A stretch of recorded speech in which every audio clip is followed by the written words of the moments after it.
शरीर वजा झालं, प्रकृती वजा झाली, माया वजा झाली, कर्म वजा झालं. आपण सुखी आहेत का दुःखी? घटना वजा केल्या सगळ्या तर आपण प्रत्येकाचा विचार केला सुखी आहेत का दुःखी? मी बोलायला युद्ध सुरू केलं, प्रवचन नाहीये, ह्या मुद्द्याने बोलायला सुरुवात केली होती, बरोबर ना? आपण सुखी आहेत का दुःखी आहेत?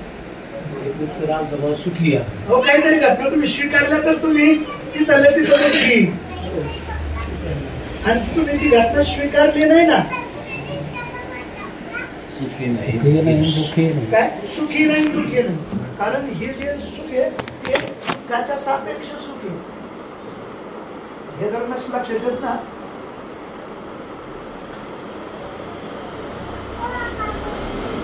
लोणचं खाल्लं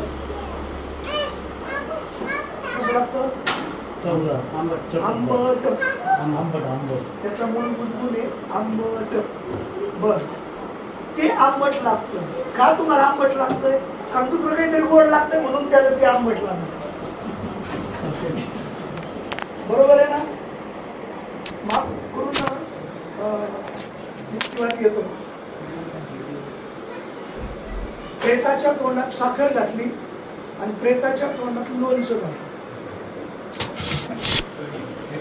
कसं लागलं? झाला प्रेताचा भाव काय? हा भाव आहे काय?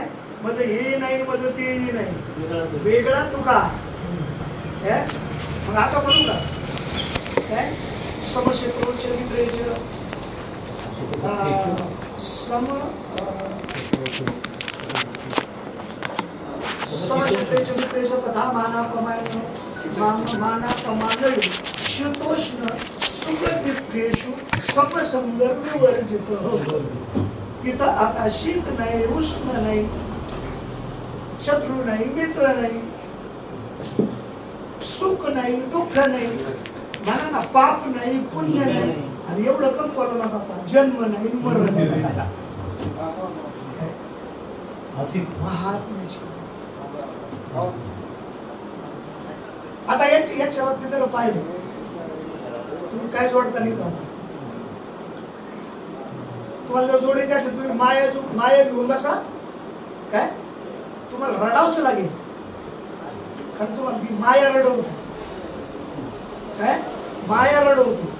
आणि जर माया तुम्ही वजा जर केली आणि तुमचा प्रत्येकाचा भाव जर जागृत केला ना, ते त्या दुःखातून मुक्त झाले,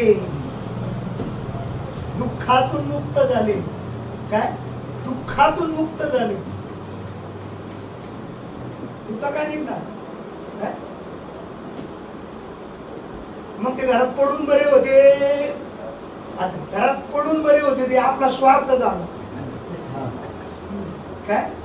आणि त्या दुःखातून ते मुक्त झाले, म्हणा ना, परार्थ म्हणजे परमार्थ झाला,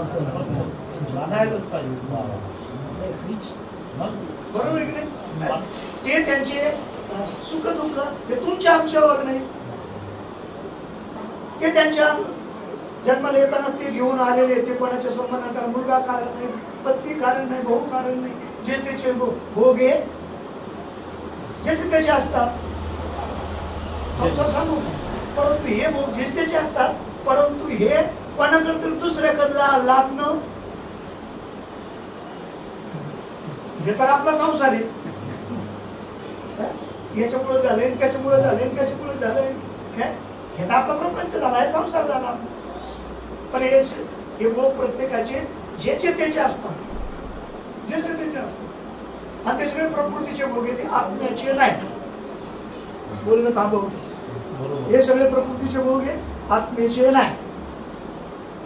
आत्मा या सगळ्यापासून वेगळा असतो, आत्मा सगळ्यापासून वेगळा असतो म्हणण्यापेक्षा कैदी तिथं तुरुंगातच असतो, आणि त्या कायद्याच्या रक्षणाकरता बाहेर असणारा सुपरवायझर तिथंच असतो. कारण यालाही तुरुंग सोडता येत नाही, कोणाला? सुपरवायझर. आणि कायद्यालाही तुरुंग सोडता येत नाही, बरोबर ना? दोघं दिलंच. परंतु एकाचे भोग आहेत आणि एकाचे भोग नाही.